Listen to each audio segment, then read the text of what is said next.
Hello, I'm Raven Geary. Stay tuned next for a special one-hour edition of Vibrations. We will open the phone lines and talk to you tonight about the court case that has rocked the nation, the acquittal of 4 Los Angeles police officers in the videotape beating of Rodney King. Stay tuned.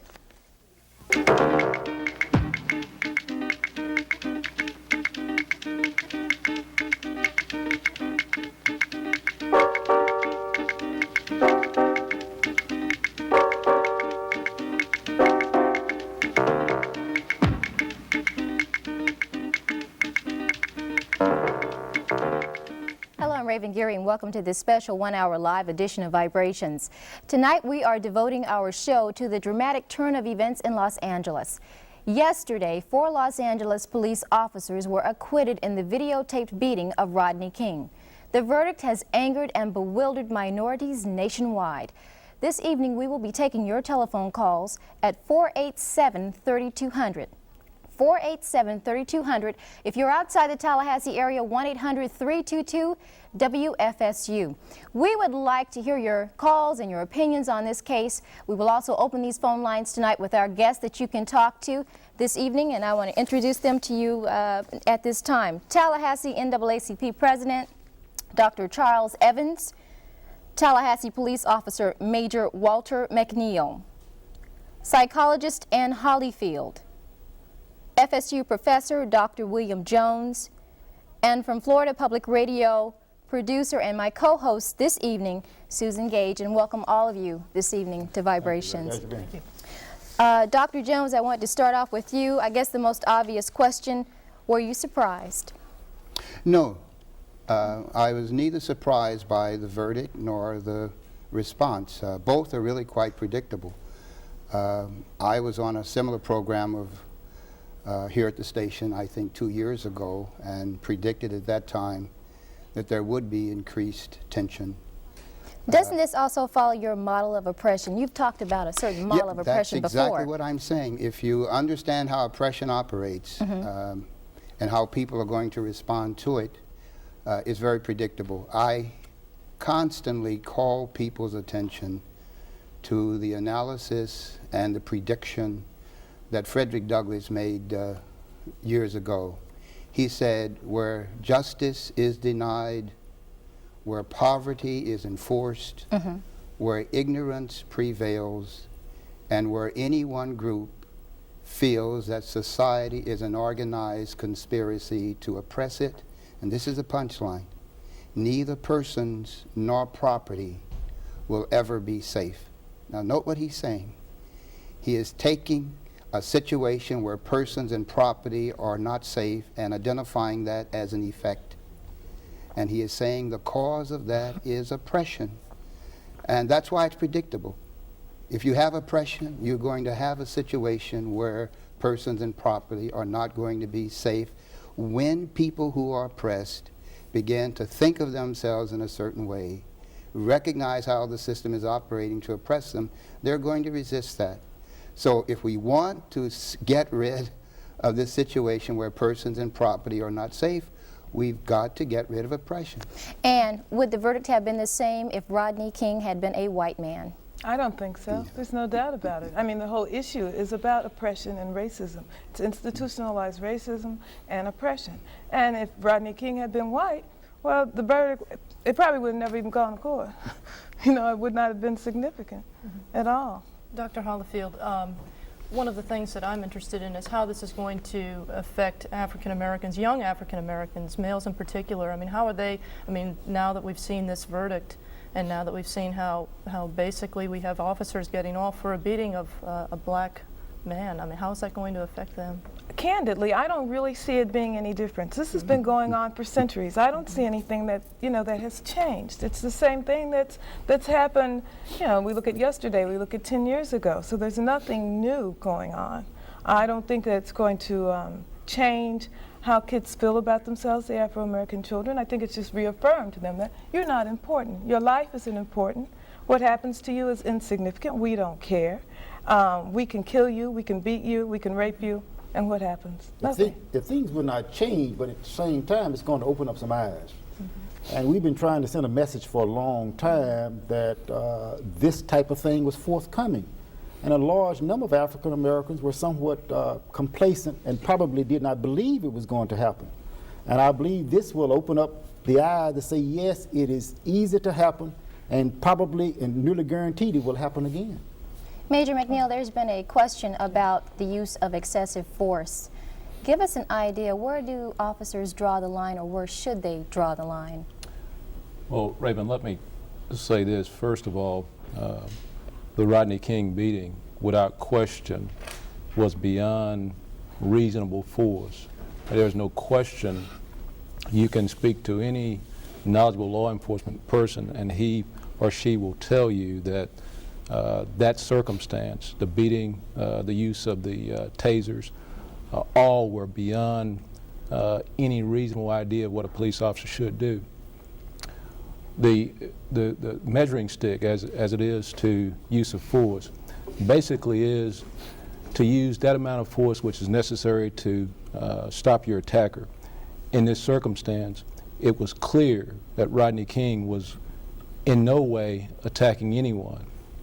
The rule of thumb is that the amount of force necessary is that to bring about compliance. And in this circumstance, Rodney King was laying on the ground, not resisting at all.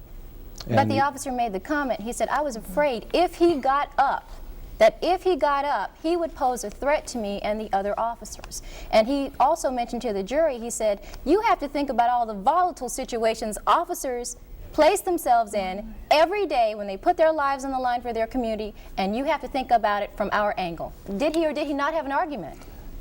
He didn't. Basically, a number of things took place with respect to that jury. One, it's ironic or somewhat of a problem in our society that the general public is not aware to the extent that they should be as it relates to use of force issues. The jury in that case was simply swayed by clever presentation by a sergeant. In force situations, the general public just basically doesn't understand the continuum of force that law enforcement officers talk about and are trained to deliver. Our first response is always that of a verbal response, and we move up that continuum of force to deadly force, depending on the amount of resistance that's being made. In this circumstance, clearly those officers were out of control and gone way beyond what was reasonable under the circumstances. I understand we have some callers waiting. Hello, you're on Vibrations. Go right ahead with your question or your comment. Yes. My name is John, and I'm a student at Florida A&M University. And I've been glued to my television since approximately 10 last night on CNN, watching the events unfold.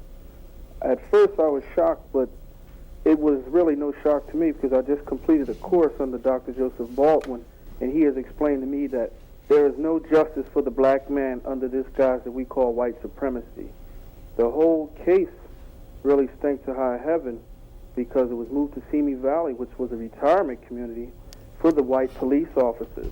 It was not a jury of his peers, 6 white men and 6 white women. My question is to Dr. Holyfield.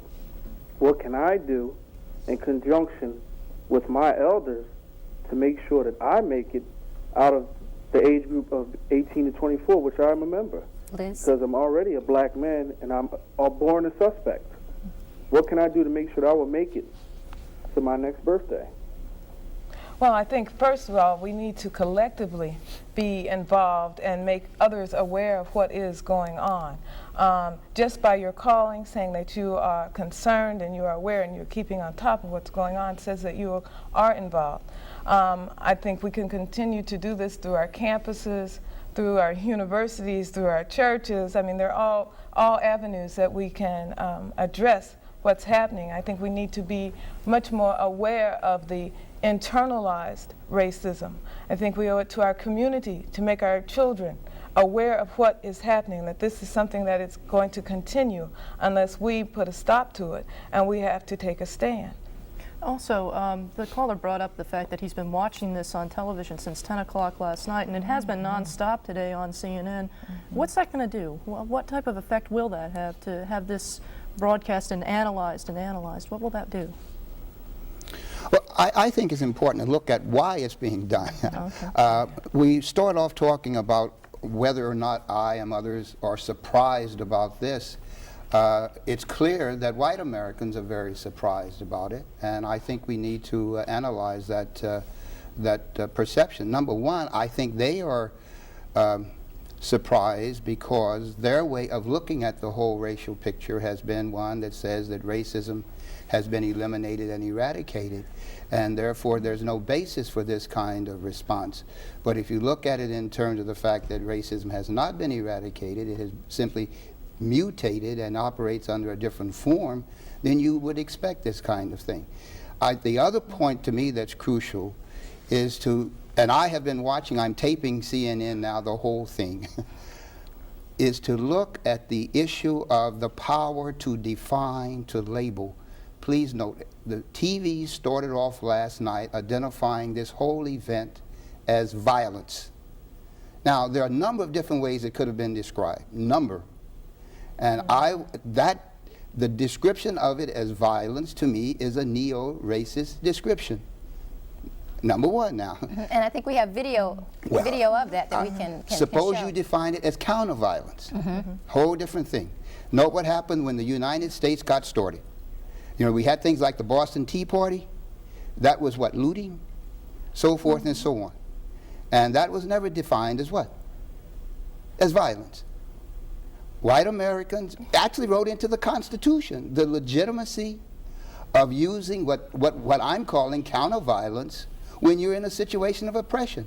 We're looking right now at some of the destruction that's been going on in Los Angeles.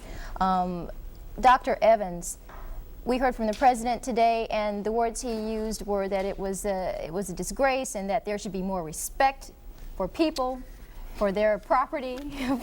I mean, I want to take this seriously, but I would like to have you address this, that the president goes on the air, and the major concern he has is for the city as a whole, as a structure, but not so much of a word about what has happened to Rodney King. Well, it is evident he's not concerned about the people. And majority of his statements are political because he has been forced to come out with a statement. And we need to understand the difference between the two. And what he's making an effort to do is just to say a few words because he has been told he needs to say something to try to quell the problem that has already been generated. He's coming in after the fact. And after the fact meaning something should have been started or done a long time ago. So we have a de facto type of president that's making a decision as usual after and basically when it's too late. And he should have made an effort to go forward with some things to try to solve the problem earlier. The Los Angeles police saw something was going to happen. The communities around the United States saw something was going to happen. It's hard to believe that he did not know something was going to happen that was going to be detrimental to so-called relationships. I understand. George Bush is trying to protect white interest and white property, white persons and white property. It's simple as that. You go back and look at what he did with the Willie Horton, and you tell me the difference between that in a symbolic way and what happened with the white policeman. It interested me that we started off talking about Los Angeles police persons, but not white.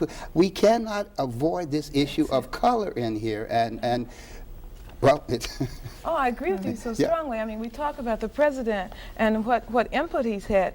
The Reagan era, the Bush era have created the climate that we're in now. They have created the economic disparity. At least they have condoned it. They haven't addressed it. They've created educational problems. They have not addressed those. They've continued. They've allowed them to continue as is. And when we're talking about disparities, we're talking about minorities. We're talking about black folks not having their equal due. Now that's the reality of it. We seem to be skirting the issue of race, and that's the issue as I see it, okay? I see it as being race. If Rodney King had been a white man, that would have never happened.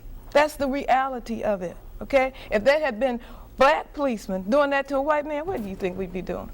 Raven, I think it shouldn't be lost in the conversation that in the Rodney King incident, that Rodney King and those persons who beat Rodney King were in fact indicted and did go to trial. And law enforcement or criminal justice system did in fact do its job.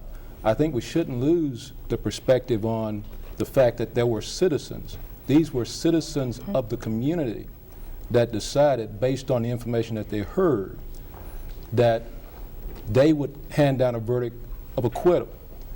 And that's why I focus on trying to educate the public as it relates to law enforcement issues, particularly issues of force, before we can deal with any of the other issues as it relates to President Bush and everybody else. We need to focus first on what law enforcement attempted to do, and then try to get an understanding to the general public. I understand we have another caller. Hello, you're on vibrations. Go right ahead. Good evening. Good evening. I'm calling to say that, you know, I've watched the tape a couple of times, and I cannot understand if they were trying to take this person into custody, why those 4 police officers didn't, you know, jump on this fella and have their way with him. I don't care how big he is, 200-something pounds. I don't believe that. I believe that those 4 fellas, I mean, look, there's 6 or 7 there now, could have jumped on this fella and handcuffed him and thrown him in the back of the car and carried him away. Now, watching that tape, I don't understand how they can get off. I don't understand how a lawyer standing in front of a group of people can say anything that would change the fact that there was enough people there to take that guy into custody. Well, I could explain that, Raven, in terms of the way the LA Police Department couched the whole issue to the jury. The defense attorney built the case for PCP to say that basically the LA Police Department trains its personnel to respond to persons who are hyped up on PCP to do the very things that you saw in the tape. My understanding is that the sergeant, when he was there in the courtroom, took about 6 hours of explaining and breaking down everything that the officers did in an attempt to explain it. And the bottom line were that citizens like yourselves, non-law enforcement people looking at this issue, decided that those officers acted appropriately. And we in law enforcement are saying that that was not the appropriate measure of force, that that amount of force was unnecessary. Those officers should have been convicted and should be doing time because they're criminals. That's the law enforcement perspective on the Rodney King issue. The issue for us is trying to get the community, citizens, to understand when they're placed in these circumstances. This issue isn't unique to LA. We've had the same kind of issues here in Leon County. We take the jail incident, and we've had the same kind of acquittal. And again, the issue is citizens. And I understand their frustration with crime as rampant as it is all around the country. But didn't Chief Tucker make a comment earlier today? He said it couldn't. He said it couldn't happen. This could not happen in Tallahassee. Yeah. It couldn't happen given the Tallahassee Police Department's interpretation, because we would have Interpretation. Interpretation of use of force. Our officers are not trained the same way the LA Police Department officers are trained with respect to use of force. But any incident can happen in any circumstance. What has to happen is that those persons in administrative positions in law enforcement have to take a stand and step forward and say what we're saying about the Rodney King incident, that it was improper and the officers should be arrested. But would officers actually, you know, go up against other officers and say that? I believe they will. I think that happened in the Rodney King incident. You had a lieutenant who was in charge of training who did testify that those officers acted improperly. I'm having a little difficulty with the shifting what I see, the blame away from the legal system, the institution of the law, on to citizens. I'd like to focus on that for a moment. A little anecdote about the fox and the goose. The fox sees the goose and accuses the goose of stealing his meat, and the goose said, "I don't eat meat." And the fox says, "Tell that to the judge." And the goose says, "Who's going to be the judge?" The fox says, "A fox." "Who's going to be the jury?" "A fox." Then the goose says, "I guess my goose is cooked." Now the goose was able to predict what was going to happen because he understood the structure of the legal system. In a system of oppression, the laws have been defined already to enhance the survival and well-being of the group which has the surplus of power and privilege. Therefore, to conform to those laws, if you're a minority, means you're conforming to something that protects their interest, not your own. Now, please note, the whole thing that was here was designed to preserve the system. Preserve the system. I saw a little clip before I came here which said that in the last year, $92 million was paid out by municipalities in cases brought against them for police brutality. It identified more than 100 cases that had been brought and only 7 or 8 something convictions. Now, that to me, given those statistics, makes it difficult to shift the blame onto the victim, onto the citizen. That's talking about the system. Please note what happens.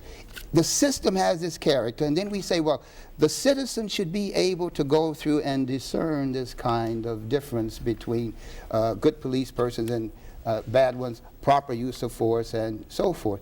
Note what happened. Bush uses Willie Horton as a way of striking fear in people about black males. Now, the system is doing that.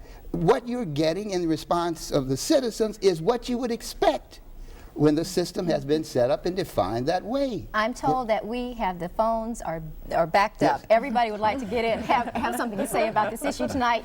We're going to go back to the phone lines now. Hello, you're on Vibrations. Yes, I would like to, anybody who wants to answer this question can answer it. But what I'm saying is, in regards to the riot, regarding the cops who handled the situation, the riot, if this would have happened in a white community, would this, in regard to the cops, would it have been handled the same way? And they say that Gates did not deploy the Army Reserve because they wanted the cops to be looked on as a victim. Do you think that this is so? Okay, I'll remind our guests, let's make our replies very brief so we can get to more callers. Who would like to answer that? I'm not sure if I completely understand her question, but I'll attempt to answer it. Had it occurred, if it was a white person, I believe that the response would have been different on behalf of the officers themselves. Given the history of the LA Police Department, I understand they've got major racial problems within that agency itself, and I believe that the officers' response would have been different. And I'm not sure exactly what would have occurred in terms of the arrest process, because I think that occurred as it should have. Once the law enforcement personnel reviewed the tape, they took the appropriate action to arrest those officers involved. So I think that was appropriate, and that would have occurred regardless of race. Okay, hello, you're on Vibrations. Go right ahead with your question or your comment. Thank you very much. I just want to make a comment that if the rule of law is not extended to all people, I don't think in the long run it's going to be extended to anyone. It's been pretty much borne out throughout history. Right now, the United States as a country doesn't recognize the rule of the World Court when it's not in its interest. Apparently, 6 white men and 6 white women in California decided that the rule of law should not be extended to police officers when they were obviously in violation of the law. And this extends to children, women, minorities. The poor people in this country do not seem to benefit from the protection of law, and I don't think that people are really going to put up with this for too much longer. And that's basically my only comment. I found the decision extremely ugly, very upsetting, and totally regrettable. It will be a nice day when all people, no matter how rich they are, no matter what color of their skin, can receive the benefit of law. And right now, that's not happening in this country. Thank you very much for your comment. We're going to go to our next caller now. Hello, you're on the air. You're on Vibrations. Go right ahead. Hello, my name is Jeanette Bellata. Go right ahead. Did the 2 black ones, did they testify at the trial? The other 2 fellows was with the King. Did they testify at the trial? The 2 passengers that were with Rodney King, did they testify at the trial? She's asking. I think that's what she's asking. I do not know. I don't know. Does anyone? I'm not sure. Something else. They say that this policeman that was beating on King so much, he said he had some kind of drugs in him. Well, a lot of those policemen had drugs and alcohol in them too, because I couldn't understand how could they stand up and beat unless they had some kind of alcohol or drug in their body. And the black man in this country gonna have to wake up to himself, because the only way the white man wants him is to serve in the army or put him in jail. Okay, thank you for your comment. Hello, you're on Vibrations. Go right ahead. Did we lose our caller? No. Go right ahead. No, go right ahead. I'm just a voice in the wilderness out here. Well, be a part of us. Go right ahead. For the simple reason that I think this is a larger issue than simply minority. When the United States or any power uses its force against a lesser nation or a lesser individual, then, as Dr. Hollyfield said, you have a climate. And I think on the McNeil-Lehrer, when they were baiting the question about the Bush-Reagan administration, that they were talking about a bigger issue here about the force that's being exhibited in the world is trickling down, okay? We're getting it on the streets, too. The sanctity of life has been diminished. I think, it's a sickness and it can happen in Tallahassee. I don't necessarily think it's a minority issue exclusively, and I think it could happen anywhere because it's happened here. On a minor traffic incident, I knew of a man that they started kicking him. They told him to assume a position. Well, the man didn't know what they were talking about, so they start kicking him in the ankles, and they just about had a riot on their hands right there because they used the wrong force. If they don't have the mentality, the right mettle to carry a gun, and they can't handle one man. You got 6'4" linebackers for the Green Bay Packers here, and they can't handle one man. Well, why didn't they just pull a .357 and shoot him away? They'd have been justified there too. Okay, thank you. Thank you for your comment. I'm sorry, we're backed up, but I do thank you for the comment. Does anyone want to reply to No, I agree with this. We're talking about an issue of oppression and not simply I'm identifying minorities as oppressed people. I have no difficulty with that. Yeah. Hi, you're on Vibrations. Go right ahead with your question or comment. Hello? Go right ahead. Oh, okay. This is Scotty Barnhart. I just have a question for the major, the policeman from the police department. What exactly are you going to tell the officers who are at your station, especially the white ones, I guess the black ones too? How are you all going to implement some kind of program or just an even open session when you can talk to these guys to find out what exactly is on their minds, so we can, we the citizens here in Tallahassee can feel safe? Because I even got pulled over like 2 months ago, and I've never ever gotten pulled over in my life or anything. And it was a simple little procedure. As he said, my lights were out, and my lights were actually shining on the subway, little sandwich shop that he pulled me over in, and I was literally scared to even try to get my license, to try to, he wouldn't even tell me what was going on. He said, well, just give me your license. I said, well, could you please tell me what's happening? Well, no, give me your license. So anyway, I ended up reporting this policeman to your personnel department. Okay, wait. Let's give him a chance to answer your question. Okay, go right ahead. Yeah, in response to that, we let it be known to each and every one of our officers that we will not tolerate any excessive use of force, any whatsoever. And we expect that our officers know that. We believe that we hire the best educated officers. We believe we provide the type of training that's conducive to that kind of environment. We go out and we actively solicit the kinds of complaints that this caller just made. And if we can get to the bottom of the issue, we will take the appropriate action to discipline the officer. We just recently had a situation at the Civic Center where it was videoed, and the officer used excessive force to intercede with a young person on the basketball court. And we took swift and appropriate action. And we believe that we will do that in each and every case, and we let our officers know that. That's excessive force. How about just simple harassment issues? I know that there have been people who've told me about how, they're African Americans living in Killarn, and they'll go out to their car and they're just simply getting in their car to go to work, and people are, police officers, whether they're the sheriff's department or TPD, will come along and they will stop that person and say, where are you going? Is that your car? What are you doing in this neighborhood? We don't condone that kind of behavior either. Those circumstances are a lot more difficult to delineate than the use of force circumstances are. But if we're aware of it, and if we can, we've got a very active internal affairs unit, and if we can intercede and find the truth about the issue, we'll take the appropriate disciplinary action. In all due respect to the major, sometimes the appropriate action is not necessarily the one that we would like to see taken. And I worked with the TPD on quite a few cases, which Major and I could discuss. But there are situations when we believe that some situations have occurred whereby the actions have not necessarily been appropriate actions on behalf of the TPD. And we're working with them, but once again, you can't control some of that. As Dr. Jones said earlier, there are those oppressed individuals, and you need to understand some of the mentality of those individuals that are in the police department, in the sheriff's department, as well as other individuals. They don't necessarily think and believe that all is okay, and that they do have some power behind it, and they make actions sometimes based upon their perceived power.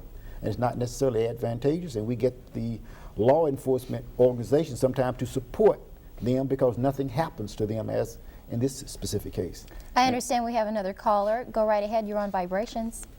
Thank you very much. I'd just like to say I agree with Major Walter McNair that the police officers used excessive force in the Rodney King case.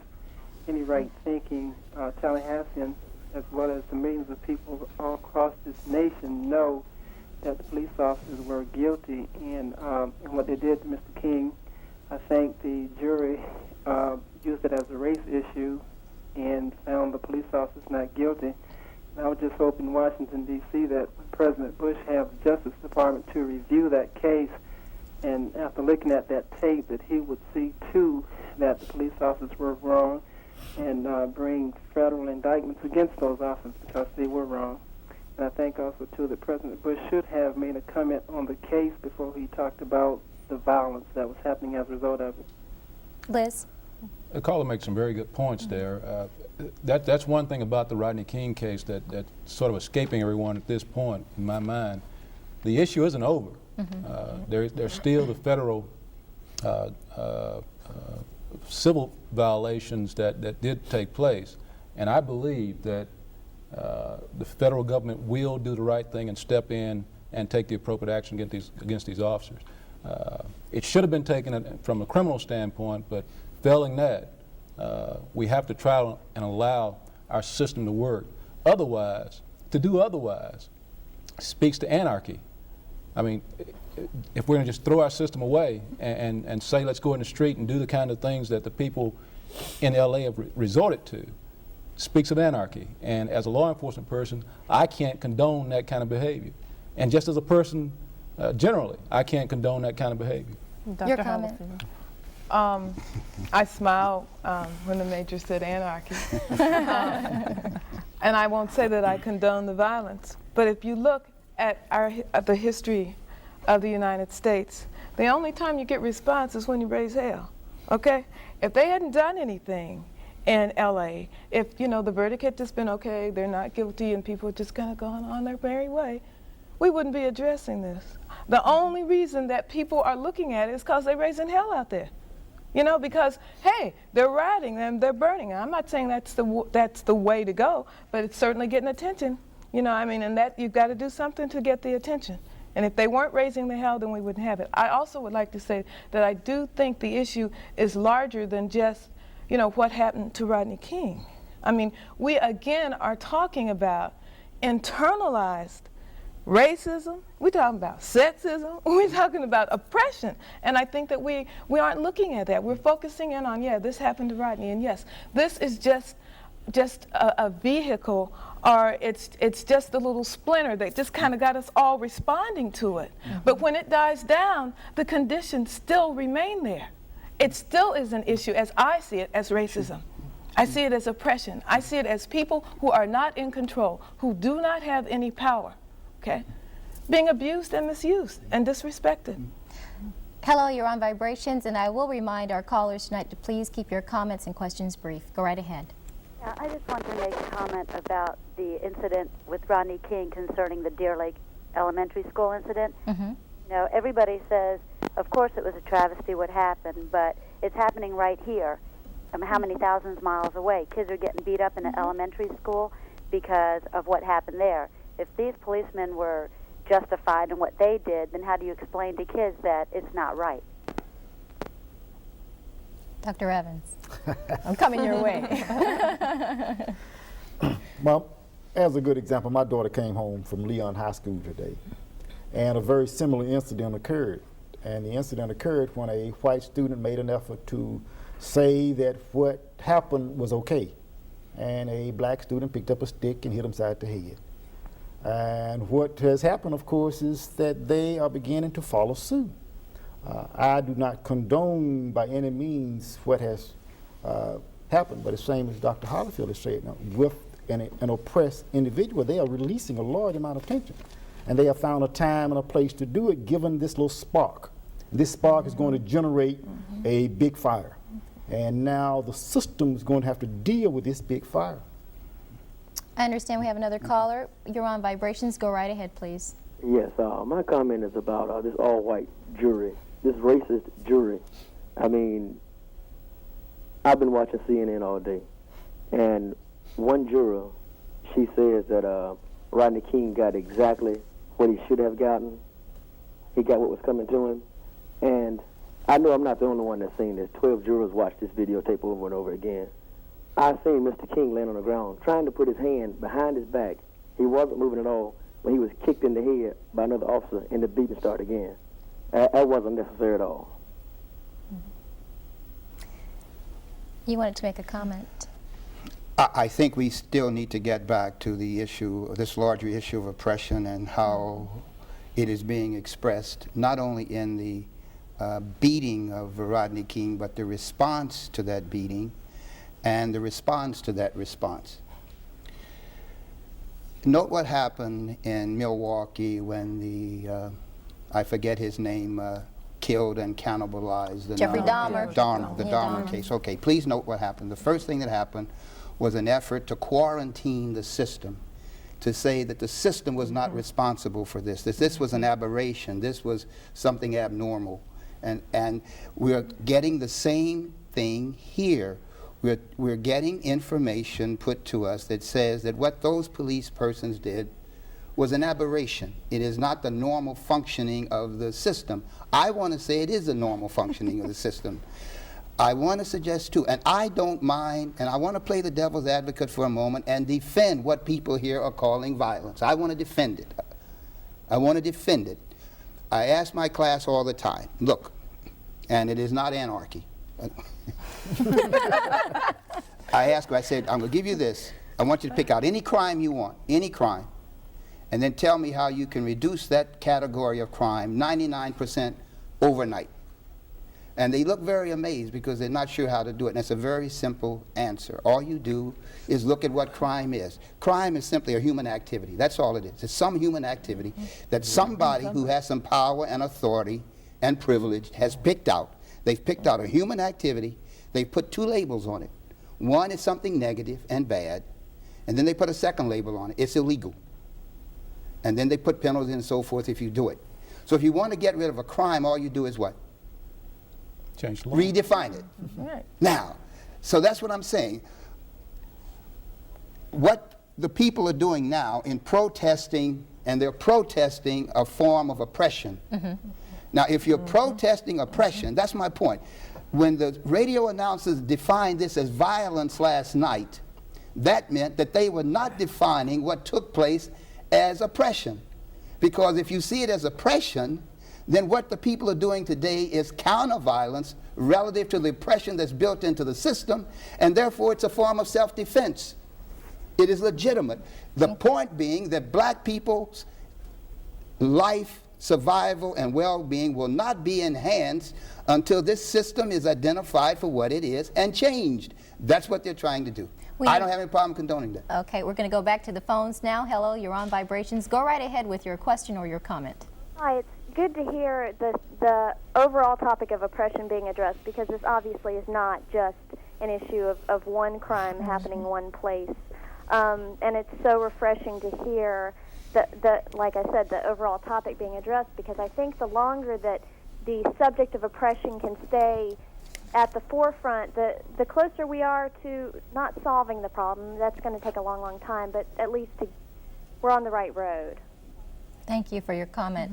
We have another caller. Go right ahead with your question or comment. You're on Vibrations. Thanks for accepting my call. First of all, I just want to say I'm ashamed of WFSU-TV right now because what they're doing with this panel is they're absolutely fanning the flames. And secondly, I'd like to applaud the Major. He's the only one that's making any sense right now. These other panelists, what they're doing is they're calling it a larger problem. Sure, it's a larger problem. But let's isolate it. Let's say that what's happening here is you've got 13 and 14-year-old kids out there that are just having a good time, that are going on a rampage. And if you want to blame the Bush and Reagan administration, that's wrong. What started was in the Johnson era. I mean, we've promised people this for years and years and years. We promised them entitlements. We promised them, the government will take care of you. And it's the Democratic Party that's keeping the black people down right now. They have them as prisoners right now. Who'd like to handle that one? I'll be happy to. Is everybody ready? I always like to talk about definitions because that's really what we're concerned about. We're talking about the ability of people to put labels on it and make those labels stick and become a part of the social, economic, and political reality because they have the power to do that. Let's take Vincent. He's talking about welfare and so forth. What's the difference between welfare and a subsidy? Both start off as taxpayers' money. Your money and my money. No difference. Then we shipped it to some government unit, right? Still no difference. Then the government does what? Ships it back, reallocates it to us. Still no difference. If it goes in certain people's pockets, we call it what? Welfare. If it goes in another group's pocket, we call it subsidy. We have this definition, this analysis and understanding of welfare. People can't stay on welfare too long. It makes them dependent. Do we have the same attitude about subsidies? No. Now, note the difference now. If you give subsidies to rich people, it's okay. They can get it, continue to get it, and it's not an entitlement. The fellow talks about entitlements. That's not regarded as an entitlement. For instance, if I have enough money to please. To buy a house, get interest on pay interest on my mortgage, I get to take that off my taxes. Poor people have to pay rent. Do we give them an entitlement there? We don't. Now, the issue is welfare for rich people. That's what we have here in the United States. Rich people having access to the money, they get it, keep it in their pocket, they redefine the subsidy, and that's okay. I don't talk about taxation of rich people. I talk about lowering welfare benefits for rich people. Same thing. Let's go back to the phone lines. Hello, you're on Vibrations. Go right ahead with your question or your comment. I think I have more or less a comment. Okay. What happened to Rodney King was terrible. And the verdict, I think, was terrible. But there's been other verdicts in other court cases that I felt the same way about. I think that's the justice system.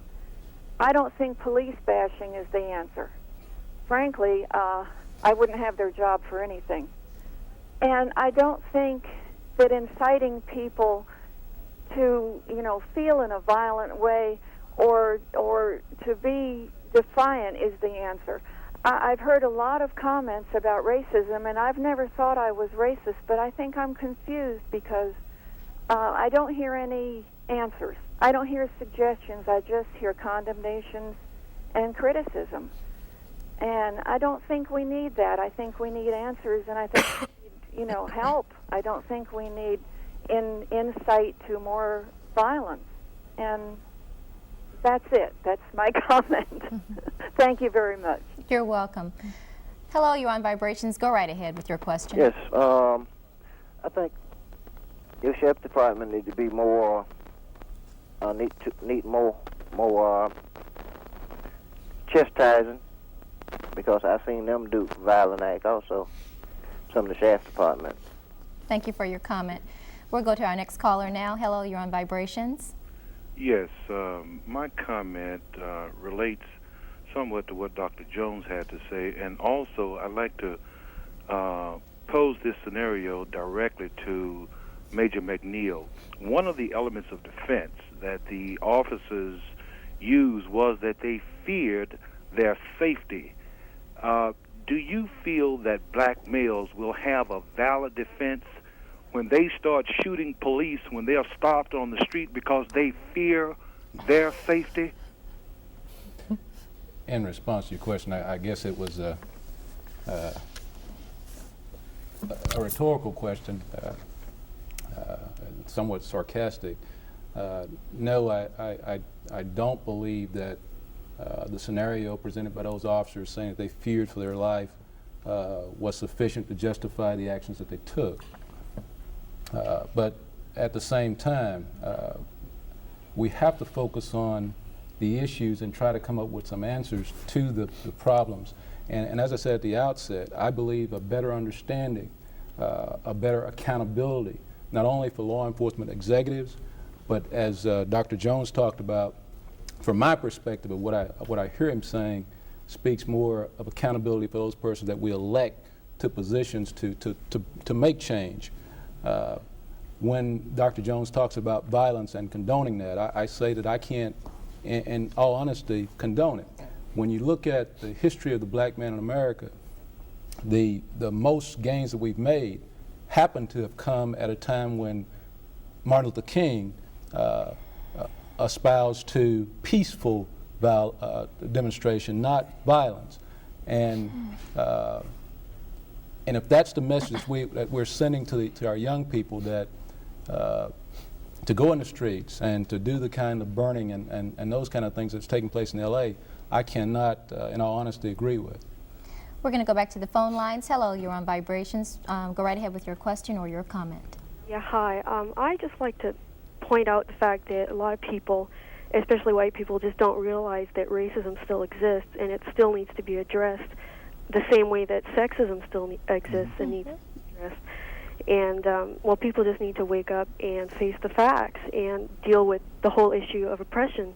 I think that's the answer, and I don't think that people should be condoned for resorting to violence, even if I don't agree with violence. I think they should look at themselves and say, you know, what part did I have to, you know, maybe the whole white culture promoted this violence by oppressing the minority cultures.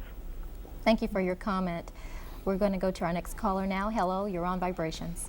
Hi, I just wanted to say that I was a student in Professor Jones' class, and I'm a 22-year-old black woman at Florida State University getting ready to go to law school, and I found it very appalling, very upsetting to me. It could have been my brother, could have been my boyfriend, could have been my husband, you know, I mean, it could have been anybody in my family.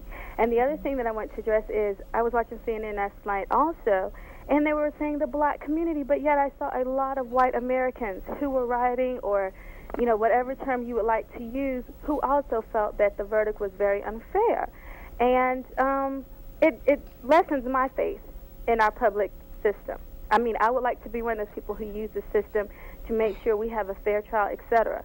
But it really makes me question the ability of our justice system. A lot of the callers seem to be echoing that sentiment that the Rodney King incident just comes right on top of Anita Hill and the William Kennedy Smith trial, Mike Tyson. We see a whole line of different events that have been highlighting a lot of the sexism and racism, the institutionalized sexism and racism that's out there. And you need to ask yourself a question too. Here's a Mike Tyson who was convicted and not saying that he was by any means innocent, based upon hearsay. And here is a picture of an incident who is convicted, who is totally exonerated because of some additional words. And we need to look at this system. There is truthfully no equity in this system. As Dr. Jones and others have said, of course, is that because of that, there is going to be some uprising. Hello, you're on Vibrations. Go right ahead. Yes, can you hear me okay? Go right ahead. Okay, sweetheart. First, I want to congratulate you on what a illustrious panel you have. I'm very proud of that panel. My name is Conrad. I won't give you my last name because I know you don't like that. But I'm a white person. I'm half Ukrainian and I'm half Polish, but I'm an American. And I want the doctor's opinion. I have a question for the two doctors especially, but I'm proud of the major and your other guest. And this is what I want their opinion on. I am totally appalled by the verdict that occurred out there in California, and I think it's a terrible shame that they had to change the venue and move it to a rich area where this white woman was right on TV today, one of the jurors, and not one of the jurors was black. This white woman says, Oh, I can't understand why people don't understand the police were just doing their duty. This is ridiculous. Utterly ridiculous. And I want you folks to know, you black African Americans who I love, that this is one white Ukrainian Polish person that will fight in the streets with you. And I think this is the beginning of a just civil uprising in America that is overdue. And I predicted it years ago, and I'm on your side, and there's millions. This is not just a black issue anymore. It's black, brown, yellow, red, and white. Thank you very much for your comment. You'd like to respond? Yeah, that's it. Yeah. I think Dr. Evans is going to go first. And he was kind of repeating some of the things I just said a few moments ago. And it's not a black-white issue. As we said before, it's substantially bigger than that. And we need to understand that it's bigger than just this little incident by itself. And if we try to understand what's going to happen after that, and that's the main issue, is that it's going to develop into an uprising.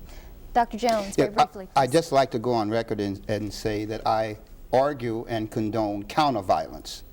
Counter-violence says that there is already an existing violence in the system that I did not put there. Oppression is initiated and maintained by the violence of the oppressor. And having set up the system in that way, then they say, no, you cannot use what I used to set it up to tear it down in this situation. Because it is quite clear that this is a very contextual, very particularized a definition of violence. When Russians and Eastern Europeans were doing the same thing that black people and other people in the streets are doing today, how did the United States describe that?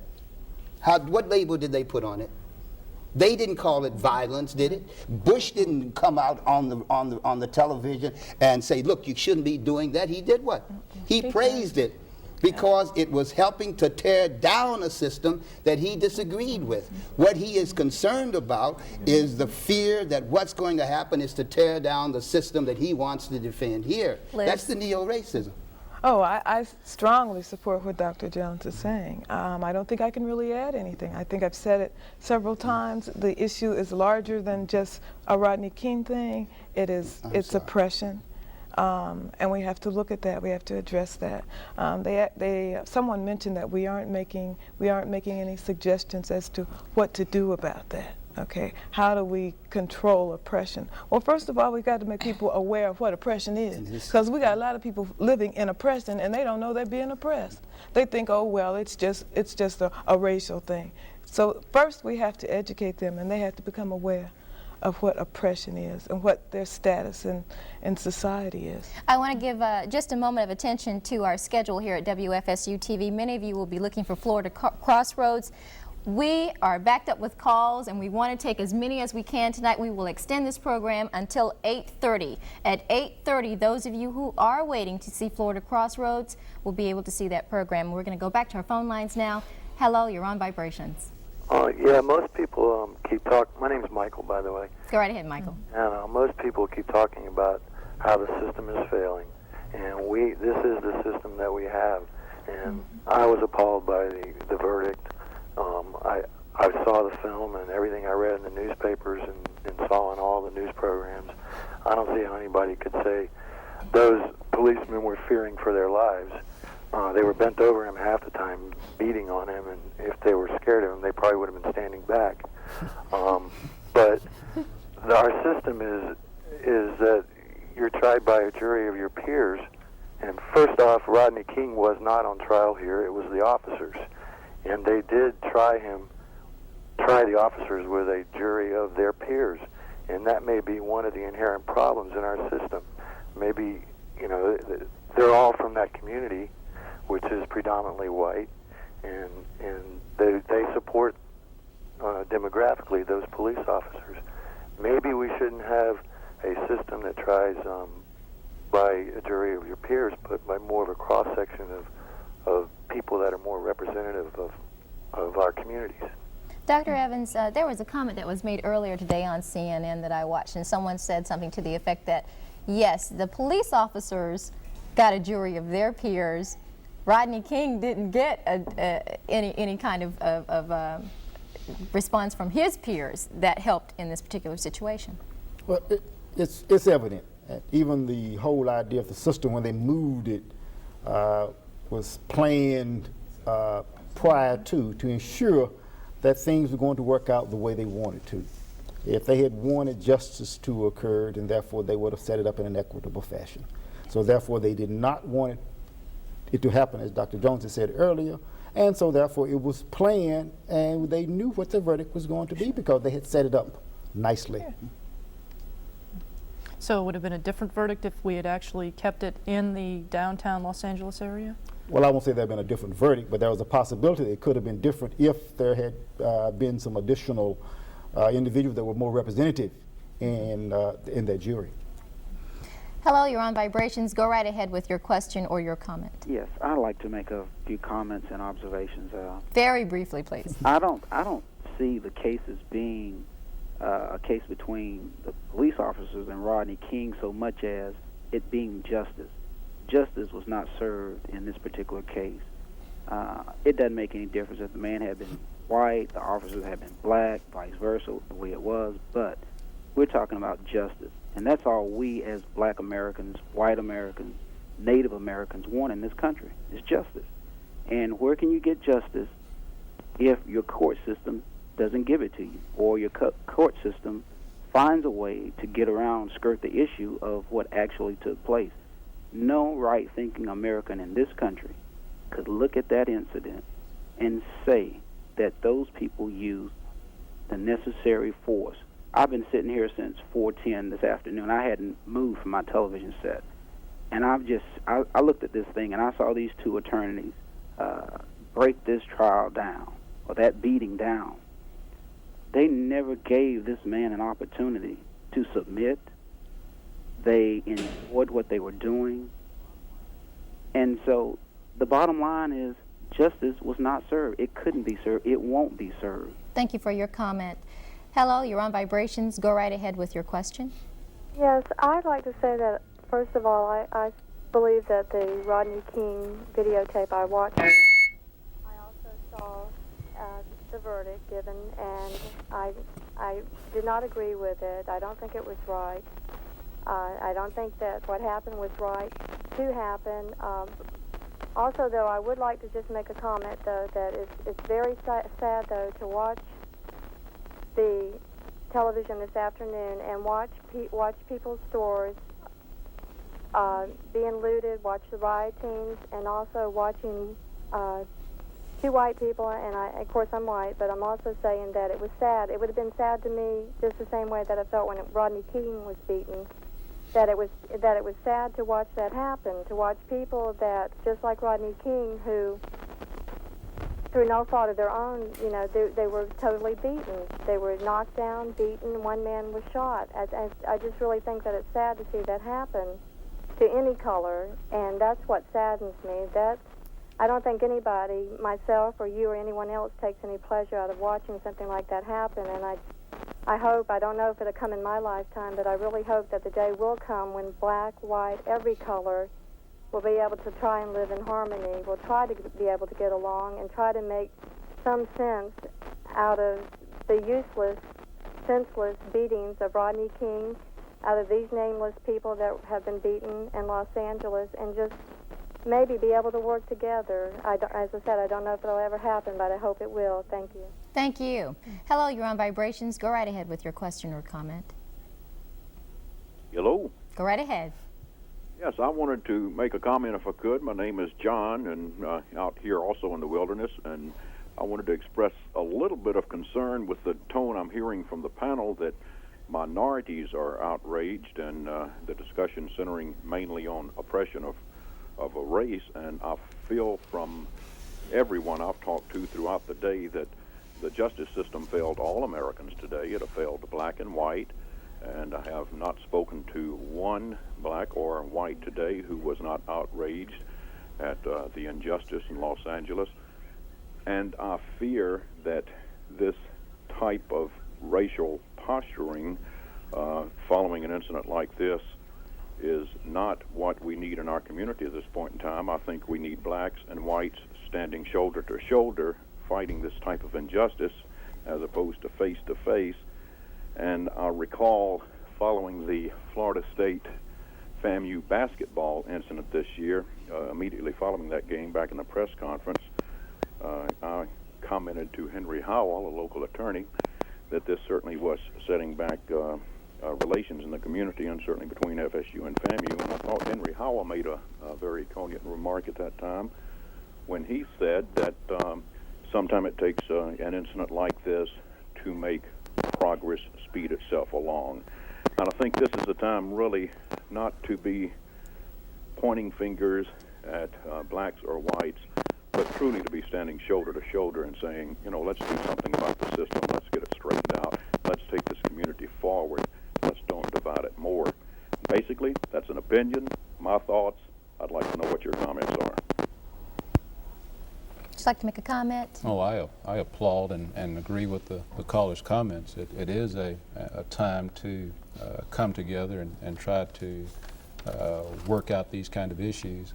It's to my way of thinking, it's the only humane thing to do. I mean, we are thinking educated people, and to result to you want to call it counter-violence, violence, whatever you want to call it, to result to the kind of things that we're seeing in LA. By the way, historically, and from my perspective, having been in a number of these riots, the people who are out doing the looting are those persons who law enforcement has dealt with repeatedly, those persons who have a philosophical belief about how this system presses, aren't out there doing those kinds of things because for the most part there's a belief that you have to work within the system. And when I've encountered kids out there involved in riots, they have no philosophical understanding or no desire to overthrow anything. It's basically out there looting and taking advantage of situations. And we have to keep that in mind and keep that focused from a law enforcement perspective anyway. I want to remind any of our viewers who've just tuned in, if you are expecting to see Florida Crossroads, it will be on. You are watching right now a special live edition of Vibrations. We are talking about the Rodney King incident and the verdict that has come in just yesterday. Florida Crossroads can be seen at 8:30 p.m. tonight. So if you're waiting for Florida Crossroads, it will be coming your way here on WFSU-TV very soon at 8:30. We're going to go back to our phone lines now and talk to our viewers. If you would like to call in and make a question or a comment, please feel free to do so. The number is 1-800-322-WFSU. If you are locally here in the Tallahassee area, call us at 487-3200. Hello, you're on Vibrations. Hi, I want to kind of direct my comment towards Dr. Holyfield, because I understand the way I look at it was not so much Rodney King was getting beat, but as far as all the black men across the United States, I felt sort of numb as looking at the verdict and everything. I wasn't exactly surprised by it. But today, waking up this morning, looking at the violence, I felt sort of numb. I was wondering what kind of psychological perspectives you can put out towards young black males coming up. How can you look at something like this and still try and be a man, and what kind of effect do you think it will have on the youth?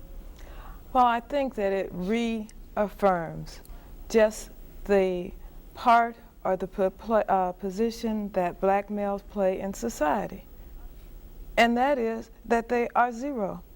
They do not count. I think when we have this type of behavior, we have these type of decisions being made, that just sends a message across the country that we don't give a damn about you or your lives or anything, okay, concerning black males.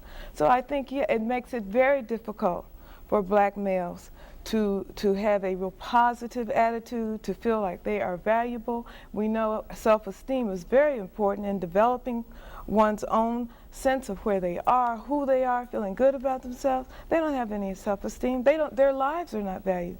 So it's going to be very, very difficult. I think the message it sends to black males is that you are not important. And also that you're in a vulnerable situation. The lack of importance or value that's assigned to black people, and particular black males, It's simply saying you don't have a right or an entitlement not to be attacked. You don't have a right to receive from the system the same kind of justice that white Americans receive. It's a How can you change that? How can you change that for the black Americans, for males and females? How can you change the justice system for that?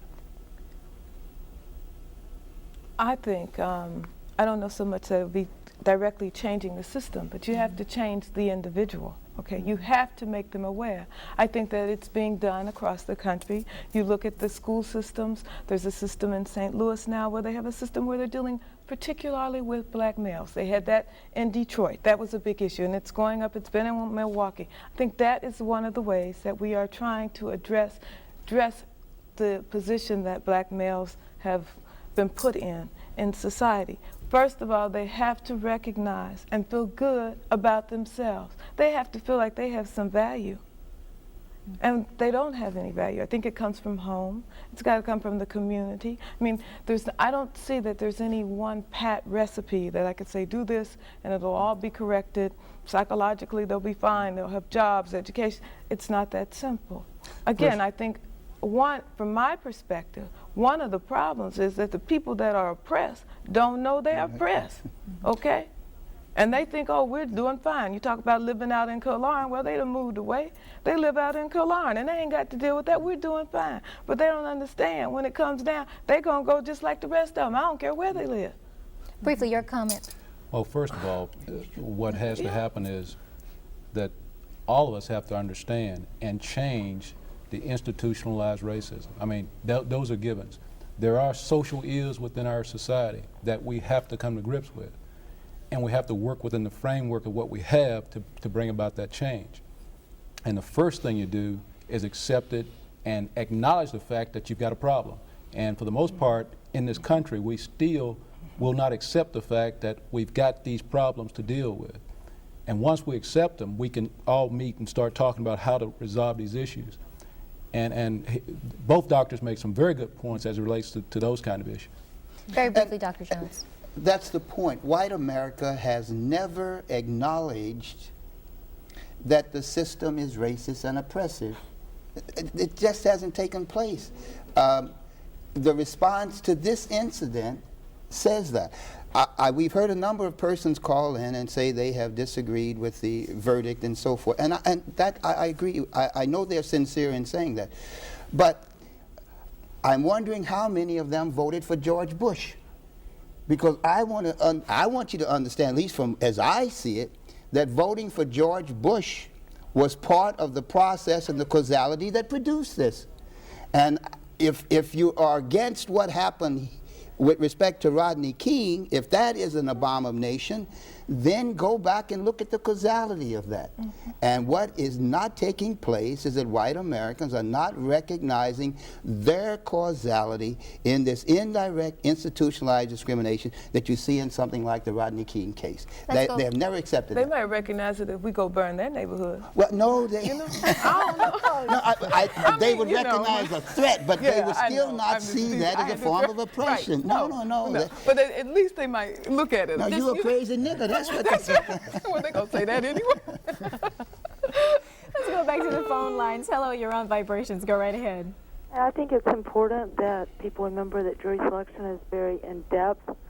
A lot of time a defense attorney will not want a black person on the panel because when they're trying somebody or defending someone that's black, because that person can maybe prejudiced even though they're black. I also would like to ask the Major if he thinks that what's going on in the city, if he thinks the police chief is delaying response time and stuff is kind of a slap to say, hey, this is what's going to go. If they're in control, this is how people are going to act. I'm not sure I understand the question. I'm not aware that we are delaying response times. We try to respond as quickly as we can, given the resources that we have to the various calls. We had something in the neighborhood of 300,000 calls for service last year, which is an overwhelming number of calls for service. But the circumstances are bad, and we have predicted that in the 90s are going to be the most violent time in our country if we don't come to grips with some of these issues. And I keep saying we must try to work within the framework of what we have to resolve these issues. And most of these issues are social issues. The bottom is reaching out for help, and for the most part, the top is turning a deaf ear. Go right ahead. I was just going to say just a quick word. Sometimes the frame is not holding up the foundation, and working within the system is not always advantageous, and not going against the major. But in some cases, just like the education system, if it's failing, we need to change it. And there is a need to make some types of change, and that requires working outside of this foundation that we were referring to. Well, I speak only as it relates to violence. You change it any way you want to change it within the framework of people sitting down and working issues out. That's the framework from which I come. Could I raise this issue? Because what is violence? Now, if we had a situation where we saw a person take an instrument and hit somebody else. Now, and if the police person does that, it is not what? It's not violence. It is not violence because we put a different label on the very same action. There is no difference in the action. It is who does it and for what purpose. And until we recognize that there's that implicit political whatever definition that's involved in labeling something violent, we're never going to be able to deal with the problem, because we get the situation where we tell people it's okay for you to perform that act that we're calling violence if you're going out and fighting for American rights in Vietnam or whatever. But you cannot use that same action to protect yourself here against people like the policeman out there in Los Angeles. The only way you can come up with that kind of contextual response is to recognize that violence is always a contextual definition. You can't tell whether something is violence until you give me the context. You can't label something violent in advance. Let's go back to the phone lines. Hello, you're on vibrations. Go right ahead. Hello. Hello? Go right ahead. Yes, my name is William. I'm in a American, Native Indian background. And I have been listening now for an hour to a dissertation in semantics. And we criticize the judicial system. We criticize the system that I fought in 3 wars under. And they excuse the abuse of power is certainly prevalent throughout the bureaucracy. But I see it also on your panel. I see affluence sitting there. I see them playing with words.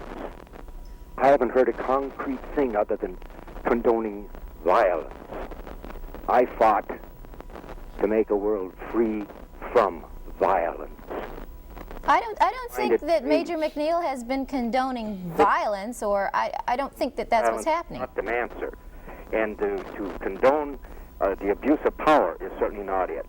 But to use the system the way you're using it right now in the media, where none one of you have watched, perhaps, any of the proceedings in that courtroom that those juries had to listen to, black, white, or red.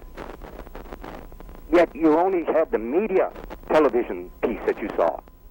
Yes, it was violent. Yes, it was bad. But our system, judicial system, I have faith in it. The President of the United States today and the Attorney General of the United States said, yes, after the trial was finished in the states, the federal government will move in now, and they will prosecute according to see what civil rights have been. And that is the American system, not violence on the street by hooligans. Thank you for your comment. Susan, I'm going to come to you in a very unusual move and let you give your opinion or your point of view on how the media has handled this. Has it been fair or not? That's a great question. I think that they've been fair in the sense that they showed you the videotape. They showed you what is the basis of what the complaint was against those officers. It wasn't so much that it was the beating of Rodney King and whether or not they had to use the force to get him down. I think the question was more or less, did they have to use the amount of force to get him to the ground? And I think that's where it really comes in, and I think that's where the media steps in with playing that videotape. So I don't think that actually we did anything wrong with showing that videotape and asking that question. From a law enforcement perspective, we were extremely happy to have the video. The fact that those officers did what they did, we believe needed to have been shown, and we had hopes that would go a long way towards having some dialogue and bringing about some change with respect to any law enforcement agency that has the same kind of mindset that apparently the LA Police Department operates on. I want to remind our guests and our callers who are out there, our viewers who are calling in, please let's keep our comments and our questions very brief. Go right ahead, you're on Vibrations. Good evening. Good evening. Yes, let me sort of define myself a little bit. I guess I don't have to do it by name, but I will. My name's David. I'm a black American. I guess you'll call me Mr. Blue Collar, I guess. Live check to check, able to save a few dimes here and there. I know you very well. I didn't know. Yeah, running my tail off. Go right ahead. Your comment or your question? Okay. It's sort of directed towards the major.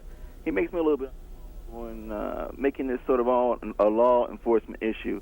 We all live in Tallahassee. We read the Democrat. We know that in Tallahassee, a black man with a degree makes less or comparable than a white man with barely a high school education. We've seen the pay discrepancies in the state government. I think we all go shopping, and I think unless I'm blind and most of my friends are blind, we can see we're being treated like second-class citizens when we at banking, at stores, and so many things that we do. I mean, we quietly talk about those things. I'm not a type of quiet guy that sits back with the pack in the corner to talk about it. I sort of like to attack the racism straight up. But Major, since you live in the same fishbowl with me, called Tallahassee, and you are just pretty much concerned with this issue as a law enforcement issue, I mean, my question to you is everything at TPD so rosy that you could take such a position as this? And if it's not rosy, please let me know so I could lose some of my discomfort listening to you. And tell me what you're doing nonviolently at the Tallahassee Police Force to make some changes if things aren't so rosy there. And another point Go I right ahead. Wait. Let's let him get in here, okay? Go right ahead.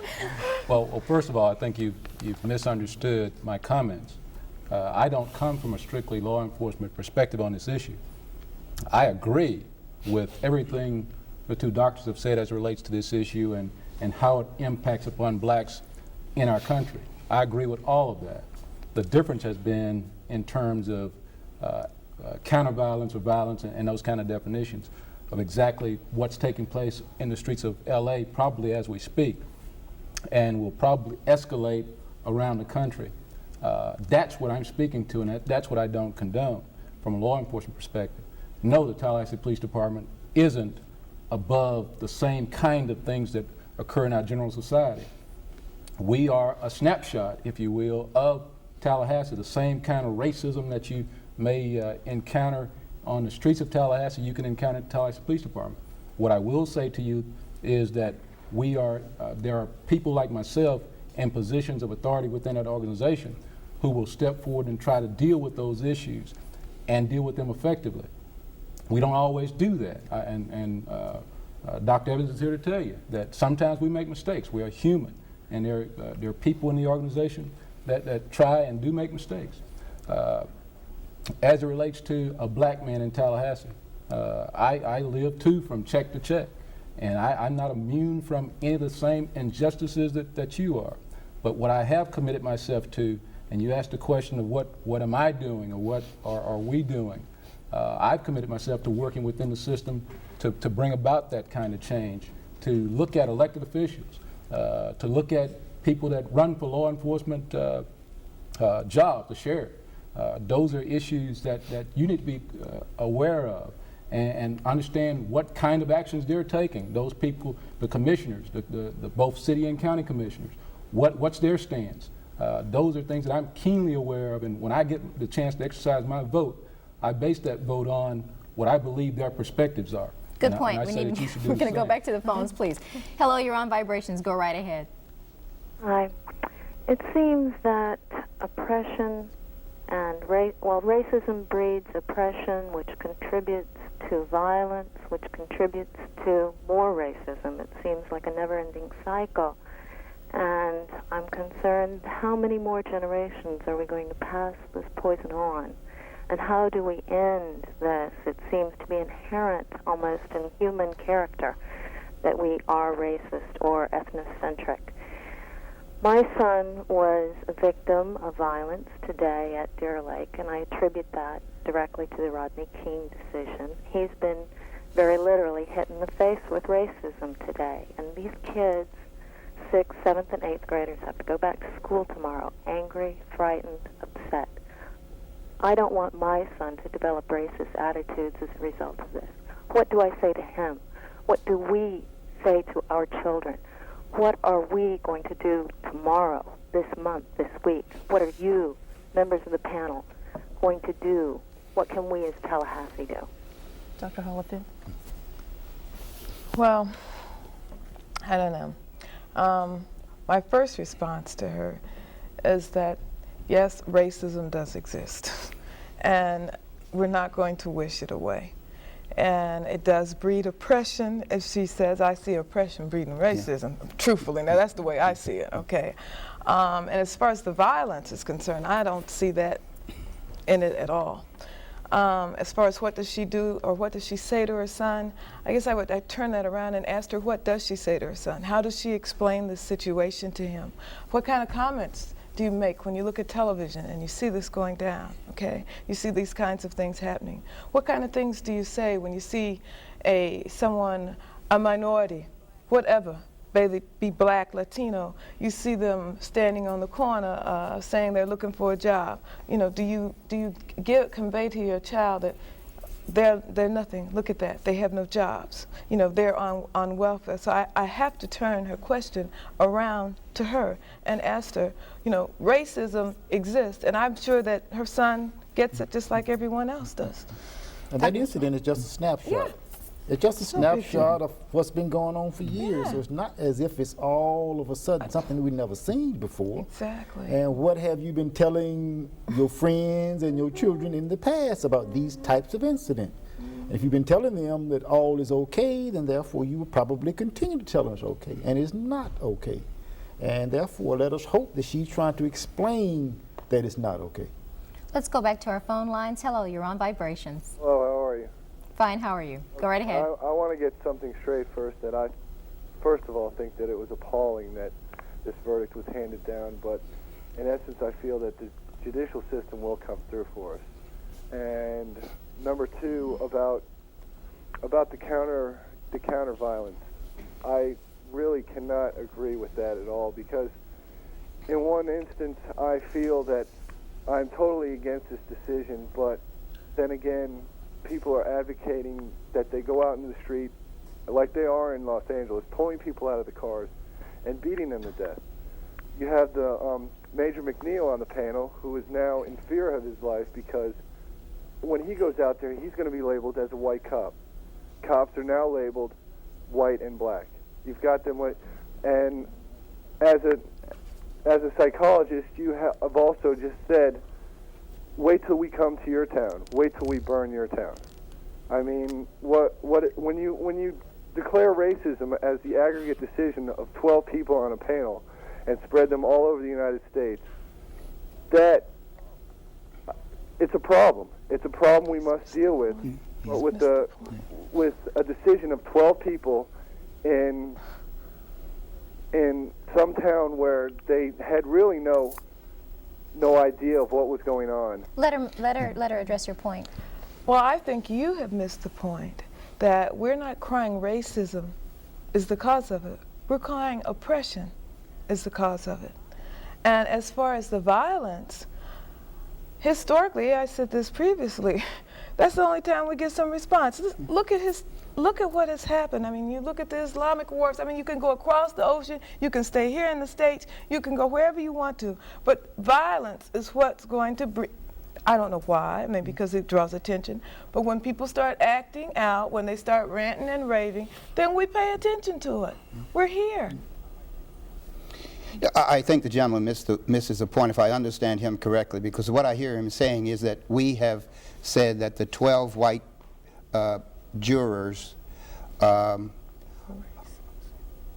we have taken them and taken their action in the Rodney case and spread that over the whole United States, and we are blanketing the whole United States with the label of racism, which he says simply should refer to those 12 white jurors. I'm saying something quite different. I'm trying to say that, to me, racism is endemic in the system, and it is not simply those 12 persons. I would like white Americans who oppose this to tell me whether or not what they said or did, what they told their children when they saw the Willie Horton ad. How did they respond to that? And let's go back to the issue of violence, because please, I want someone who opposes counter violence to answer this one question. They certainly are not advocating pacifism. They are not saying that violence is wrong in every situation. No police person could ever say that when they are allowed to use deadly force. Now, so the issue is, in what context do you say it is okay to use violence? Because I want someone who is against counter violence to show me that they are against violence in all contexts. No one's going to argue that. So the issue becomes, tell me why it is that people raise the issue that counter violence in this context is wrong, but it is not wrong in the other context where they say it's okay. Dr. Jones, in a civilized society, you would hope and aspire to rise above violence, and that being an aspiration that we as human beings have. I know going back from the dawning of time, we've been a violent society, but at the same time, it's always been our goal to work towards a peaceful coexistence, a coexistence that is above and beyond violence. I do understand the predicament that we're in with respect to there are people in our society who are empowered to take life, and that's where the issue really is, that you've got law enforcement personnel who have, under certain circumstances, the right to take a life, but that right is always hinged on defending the life of another or defending your own life. We're out of time. I want to thank all of our guests for joining us tonight here on Vibrations, our callers who had the opportunity to call in, and I'm sorry for those who we did not have the opportunity to reach tonight, and of course my co-host Susan Gage. We also want to thank WFSU-FM, who was simulcasting tonight, 96.1 Heartbeat Radio, and of course we want to promo First Sunday, which will have its own special program this weekend, Sunday, May 3rd. Shall We Overcome Racism? Shall We Overcome is the subject they will be talking about, Sunday, 6 p.m. to 7 p.m. Eastern Time, and that will be live. You'll also have an opportunity to call in. Have a great weekend. A great night. I'm thinking this is regular vibes. Bye-bye.